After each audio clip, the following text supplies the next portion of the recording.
नमस्कार, मैं हूं आपके साथ सोनिया चौहान। टोटल टीवी पर आप सभी का स्वागत है। चलिए बुलेटिन की शुरुआत करते हैं एक बड़ी खबर के साथ। बड़ी खबर आपको बता दें, हरियाणा में घने कोहरे और वायु पोल्यूशन का अटैक देखने को मिल रहा है। हरियाणा के 5 जिलों में 5वीं तक के स्कूल बंद। गुरुग्राम का AQI खतरनाक स्तर पर 576 पहुंचा और ऐसे में वायु प्रदूषण के चलते 14 शहरों में ग्रेड 4 लागू हुआ है। फरीदाबाद, गुड़गांव, मेवात, रोहतक, सोनीपत, रेवाड़ी, झज्जर, पानीपत, पलवल, महेंद्रगढ़, भिवानी, जींद और करनाल शामिल हैं। वायु प्रदूषण और कोहरे का डबल अटैक देखने को मिल रहा है। वायु प्रदूषण और कोहरे ने बढ़ाई लोगों की मुसीबत। वायु प्रदूषण के चलते 5वीं कक्षा तक के लिए स्कूल बंद और ऐसे में जिला उपायुक्त ने स्कूल बंद करने के आदेश जारी कर दिए हैं। कोहरे के चलते वाहन चालकों की दिक्कत हो रही है। लाइट जलाकर वाहन चलाने पर मजबूर है लोग। आज बहुत ज़्यादा खराब है। ये शायद फॉग है कि पोल्यूशन है, किस वजह से है। आज तो बहुत ही ज़्यादा कंडीशन खराब है और 5वीं तक के बच्चों की तो छुट्टी भी कर दी गई है। बड़े बच्चों को भी थोड़ा देखना चाहिए, या तो टाइम एक्सटेंड करे सुबह का स्कूल वाले, जैसे भी सरकार से देखे। और तो कुछ ज़्यादा ही खराब, छुट्टी ना हो तो टाइम लिमिट हो जाए थोड़े, जैसे सुबह का टाइम थोड़ा लेट हो जाए, छुट्टी थोड़ी जल्दी हो जाए। स्वास्थ्य के लिए बहुत हानिकारक है, बहुत ही ज़्यादा हानिकारक है। और इसमें तो बच्चे भी, बड़े भी और सभी परेशान है ऐसे मौसम में। तो सभी गाड़ियों की मतलब वही है, विजिबिलिटी बहुत कम ही है रोड पे। सभी गाड़ियाँ आ रही हैं जो जा रही हैं, सभी की लाइटें ऑन है, हेडलाइट ऑन है। और वहीं हरियाणा में घने कोहरे और वायु प्रदूषण का अटैक देखने को मिल रहा है। और वहीं इसी खबर पर ज्यादा जानकारी साझा करने के लिए हमारे साथ एसोसिएट एडिटर देवेंद्र कथुरिया जी जुड़ चुके हैं। देवेंद्र जी, लगातार दिल्ली NCR में घने कोहरे और पोल्यूशन का कहर तो देखने को मिल ही रहा है। अगर बात की जाए तो दिल्ली NCR से जुड़े जो राज्य हैं उन पर भी इसका असर देखने को मिल रहा है। हरियाणा में घने कोहरे और वायु प्रदूषण का अटैक देखने को मिल रहा है। अगर बात की जाए पानीपत की, तो पानीपत में क्या कुछ नए नियम ग्रेड 4 में लागू कर दिए गए हैं? देखिए सोनिया, वैसे तो 4 दिन से लगातार कोहरा था, लेकिन आज से कोहरा घना हो गया है जी। इसका अनुमान भी पहले मौसम विभाग ने लगाया था। दरअसल फॉग और स्मोक दोनों का मिश्रण हो गया, उससे समस्याएं बढ़ गई हैं जी। देखिए, अगर कोहरा होता है और स्मोक तो पहले से ही दिल्ली NCR के शहरों में चल रहा है प्रदूषण, लेकिन अब कोहरा भी उसमें मिक्स हो गया है, तो हवा जो है वो थोड़ा सा जहरीली हो गई है। आंखों में जलन की शिकायत लोग कर रहे हैं। पानीपत की जहां तक बात है, पानीपत में 20,000 छोटी बड़ी इंडस्ट्री है। देखिए, उद्योगों का थोड़ा बहुत तो होता ही है असर, और उसके अलावा गाड़ियों की संख्या बहुत ज्यादा बढ़ गई है। हाईवे की बात करें, लोगों के पास गाड़ियां बहुत हो गई, ऑटोमोबाइल। दूसरा, ग्रेड 3 जो लागू था कल तक, आज से ग्रेड 4 लागू है, graded response action plan. Grade 3 में ये था कि कंस्ट्रक्शन के काम, डेमोलिशन के रोके जाएं, उसके अलावा कुछ और रेस्ट्रिक्शन थी, लेकिन लोग मान नहीं रहे। ग्रेड 3 लागू था, मैंने कल खुद देखा 1-2 दिन से। जो कंस्ट्रक्शन का काम है वैसे वो रोक लेना चाहिए, लेकिन प्रशासन का भी कुछ उस तरह की एनफोर्समेंट है नहीं। जिन कामों को करने से रोका गया है उसका भी कुछ असर ज्यादा नजर आ रहा नहीं। छोटा शहर है पानीपत एक्चुअली, इंडस्ट्री है, उसके बाद ऑटोमोबाइल्स है, और पराली का धुआं जो था वो तो अब लगभग खत्म हो चुका है। सख्ती भी हुई है और धान की कटाई लगभग पूरी होने वाली है जी। लेकिन कोहरा बढ़ने से समस्याएं बढ़ गई है। दिल्ली NCR के 14 जिले पड़ते हैं। हरियाणा में कुल 22 जिले, जिनमें 14 दिल्ली NCR में है, जैसे सोनीपत, रोहतक, पानीपत, करनाल, सोनीपत, झज्जर, रेवाड़ी, महेंद्रगढ़, पलवल, फरीदाबाद, गुरुग्राम, ये सारे 14 जिले जो है वहाँ दिल्ली NCR के जिलों में हरियाणा की चूंकि इंडस्ट्री है कई शहरों में, यहाँ समस्याएं बढ़ी हुई हैं। और आज सुबह भी घना कोहरा था। अब जब 9 बज चुके हैं, थोड़ा थोड़ा मेरे को तो विजिबिलिटी में सुधार हुआ है। मौसम विभाग का कहना है कि अभी कुछ दिन और इस तरह हो सकता है, लेकिन 2 दिन बाद बारिश और बूंदाबांदी की संभावना है। बारिश और बूंदाबांदी होती है तो ये जो स्मोग है, पोल्यूशन और फॉग है, इसका असर थोड़ा कम होगा, हवा साफ हो जाएगी। क्योंकि ये जो गुबार बना हुआ है प्रदूषण का ओस है, ये सारी चीजें मतलब पानी से धुल जाएंगी और उससे हवा भी साफ होगी और मेरे को लगता है ओस से, कोहरे से थोड़ी छुटकारा मिलेगा। जी देवेंद्र जी, अगर बात की जाए तो घने कोहरे का कहर जो है वो देखने को मिल रहा है, लोगों को काफी ज्यादा परेशानी का सामना करना पड़ रहा है। अगर बात की जाए स्कूली बच्चों की, तो स्कूली बच्चों को कितनी ज्यादा परेशानी देखने को मिल रही है? ऐसे में कौन कौन से वो जिले हैं जहां पर स्कूलों को बंद कर दिया गया है?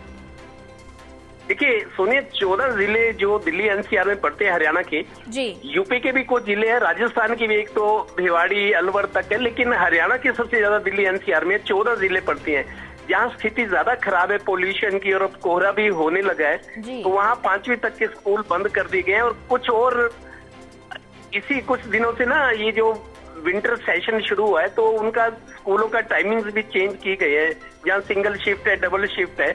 लेकिन कुल मिलाकर 5वीं तक के जो छोटे बच्चे होते हैं, स्मोक से, मौसम की मार से, क्योंकि आजकल डेंगू का भी असर है, मलेरिया वायरल बुखार भी चल रहा है, तो छोटे बच्चों की हिफाजत रहे, उनका स्वास्थ्य ठीक रहे, इसलिए फैसला लिया गया कि 5वीं तक के सरकारी स्कूल हो या प्राइवेट। हालांकि प्राइवेट स्कूल वाले कभी मनमानी करते हैं, उनका ये होता है कि सिलेबस है पूरा कर रहे हैं, या प्राइवेट स्कूलों में कंपटीशन रहता है रिजल्ट किसका अच्छा है, तो कहीं कहीं वायलेशन जरूर होती है जो अंदरूनी हिस्सों में चल रहे स्कूल हैं, गली मोहल्लों में चलते हैं, कॉलोनियों में है या गांव में है। लेकिन सरकारी स्कूल चूंकि डायरेक्शंस ऊपर से हैं, सरकारी स्कूल 5वीं तक के बंद हैं।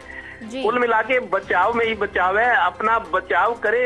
और जो रेल ट्रांसपोर्ट है, रोड ट्रांसपोर्ट प्रभावित हो रहा है 4-5 दिन से, और आज चूंकि घना कोहरा था, ये दिल्ली चंडीगढ़ या दिल्ली पंजाब, जो पानीपत से राजधानी दिल्ली को 5 राज्य जोड़ते हैं, जम्मू कश्मीर, हिमाचल, हरियाणा, पंजाब और यूनियन टेरिटरी चंडीगढ़, ये सारा ट्रैफिक जो दिल्ली जाता है, रेल ट्रैफिक, सड़क ट्रैफिक तो बाधित है ही। लोगों के जो दिनचर्या सामान्य जो था, रूटीन था, वो थोड़ा सा डिस्टर्ब तो हो ही है। जी देवेंद्र कथुरिया जी, अगर बात की जाए तो लगातार पॉल्यूशन का कहर बढ़ता जा रहा है और ठंड ने भी दस्तक दे दी है, तो ऐसे में बुजुर्ग की अगर बात की जाए तो काफी ज्यादा प्रभावित होते हैं। अगर बात की जाए अस्थमा वाले मरीजों को भी काफी ज्यादा परेशानी हो रही है। ऐसे में स्वास्थ्य विभाग किस तरह से अलर्ट मोड पर है? देखिए, जो इस तरह का जब मौसम खराब होता है, पोल्यूशन हो या कोहरा हो, हवा की तासीर खराब हो जाती है, हवा में सांस लेना मुश्किल होता है, इसीलिए बुजुर्ग हो या बच्चे, उनको बचाना जरूरी होता है और वो घरों में रहे तो अच्छा है, क्योंकि सांस लेने में जो अस्थमा के रोगी हैं, हवा अगर साफ नहीं होगी, सांस लेने में दिक्कत होगी तो उनके स्वास्थ्य पर प्रतिकूल असर तो पड़ता ही है। इसीलिए डॉक्टर भी कहते हैं कि जब इस तरह का मौसम हो, बच्चे हो छोटे या बुजुर्ग हो, उनको घरों में ही रहना चाहिए जब तक कि बहुत ज्यादा जरूरी ना हो बाहर निकलना। मौसम जब खुल जाता है 10 बजे के आसपास, जब सर्दियों में कोहरा खत्म होता है 10, साढ़े 10, साढ़े 9 बजे, डिपेंड करता है जब कोहरा हो, तो मौसम जब साफ हो जाए तभी उनको घर से निकलना चाहिए, धूप वगैरह सेकनी चाहिए, क्योंकि सुबह से हवा की जो क्वालिटी होती है वो खराब होती है। तो वो धुआं या जो पोल्यूशन है, कोहरा है, उसमें चूंकि धूल कण मिले होते हैं, धुआं होता है, तो वो स्वास्थ्य के अंदर जाता है मुंह के जरिए, नाक के जरिए, तो स्वास्थ्य को असर तो पड़ता ही है। इसीलिए कहा जाता है कि बुजुर्ग और बच्चों को बचा कर रखना चाहिए इस मौसम में। जी देवेंद्र कथुरिया जी, ज्यादा जानकारी साझा करने के लिए आपका धन्यवाद। और वहीं हरियाणा में घने कोहरे और वायु प्रदूषण का अटैक देखने को मिल रहा है और इसी पर ज्यादा जानकारी साझा करने के लिए हमारे साथ कविता शर्मा भी जुड़ चुकी है। कविता, हरियाणा में घने कोहरे का असर देखने को मिल रहा है, अगर बात की जाए तो लगातार पोल्यूशन का स्तर जो है वो भी बढ़ता जा रहा है, तो ऐसे में लोगों को कितनी ज्यादा परेशानी? बिल्कुल सोनिया, न केवल हरियाणा में बल्कि देश भर में ठंड की शुरुआत के साथ साथ ही प्रदूषण का स्तर और जिस तरह से स्मोक का जो स्तर है वो तेजी से बढ़ता हुआ दिखाई दे रहा है, जिससे लोगों की मुश्किलें काफी बढ़ती दिखाई दे रही हैं। सुबह सुबह ही लोगों को काफी परेशानियों का सामना आज भी करना पड़ा है। आज सुबह से काफी ज्यादा स्मोक है और प्रदूषण पिछले कई दिनों से चल रहा है। ऐसे में लोगों के लिए कहीं ना कहीं ये प्रदूषण और जो स्मोक है वो आफत बनता जा रहा है। सुबह भी लोग जो है वो वाहनों की लाइट जलाकर चलने के लिए मजबूर हैं और प्रदूषण के चलते आज सोनीपत के सभी प्राइमरी स्कूलों को बंद करने के आदेश जिला उपायुक्त द्वारा दिए गए हैं, क्योंकि जो एनसीआर में हवा का जो स्तर है वो बेहद दूषित होता जा रहा है, जिससे बच्चों की सेहत पर इसका बुरा असर हो सकता है। इसी के चलते अब सोनीपत की भी सभी स्कूलों को बंद करने के आदेश जिला उपायुक्त द्वारा दिए गए थे, जो कि आज से लागू हो जाएंगे। और इसके बाद अगर प्रदूषण की बात करें तो प्रदूषण के चलते लोगों को जो सबसे ज्यादा परेशानी सुबह सुबह जो कामकाजी लोग हैं, जो नौकरी पेशा लोग हैं, उनको हो रही है। हालांकि अभी हमने कुछ परिजनों से भी बातचीत की है, उनका यही कहना है कि प्राइमरी स्कूलों तक को जो बंद करने के आदेश दिए गए हैं, लेकिन जो इससे अपर स्कूल है उनको उनके समय में भी जो है थोड़ा बदलाव किया जाए, क्योंकि जो प्रदूषण है ये सभी के लिए काफी खतरनाक है। जी कविता शर्मा, अगर बात की जाए तो ऐसे में कई जिलों में ग्रैब 4 लागू कर दिया गया है हरियाणा के, तो ऐसे में कौन कौन से वो नए नियम हैं ग्रैब 4 में जो लागू कर दिए गए हैं? बिल्कुल सोनिया, देखिए जो जिला उपायुक्त जिला प्रशासन द्वारा ग्रैब 4 के लागू की पालना करने के लिए सभी विभागों को आदेश दिए गए हैं। पूरी तरह से कंस्ट्रक्शन के जो काम है उन पर रोक लगाई गई है। इसके अलावा औद्योगिक इकाइयां जो कि प्रदूषण को फैलाती हैं उन पर प्रशासन की जो है वो पैनी नजर है। एक निगरानी कमेटी भी बनाई गई है। अगर कोई भी किसी भी, क्योंकि सोनीपत एक इंडस्ट्रियल एरिया है, इंडस्ट्रीज हब है, यहाँ पर राई, गन्नौर, मुरथल में काफी इंडस्ट्रीज हैं, खरखोदा है। ऐसे में यहाँ पर देखने को आता है कि जो औद्योगिक इकाइयां हैं वो कई ऐसी औद्योगिक इकाइयां हैं जो कि प्रदूषण फैलाती हैं। ऐसे में इस बार जो प्रशासन है वो काफी सख्ती के मूड में है और सभी प्रकार के जो कंस्ट्रक्शन के काम है उन पर पूरी तरह से रोक लगाने के आदेश दिए गए हैं।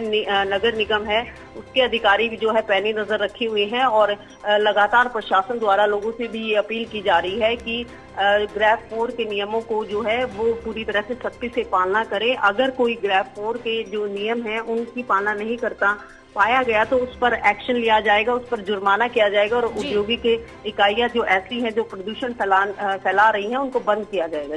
जी कविता शर्मा, ज्यादा जानकारी साझा करने के लिए आपका धन्यवाद।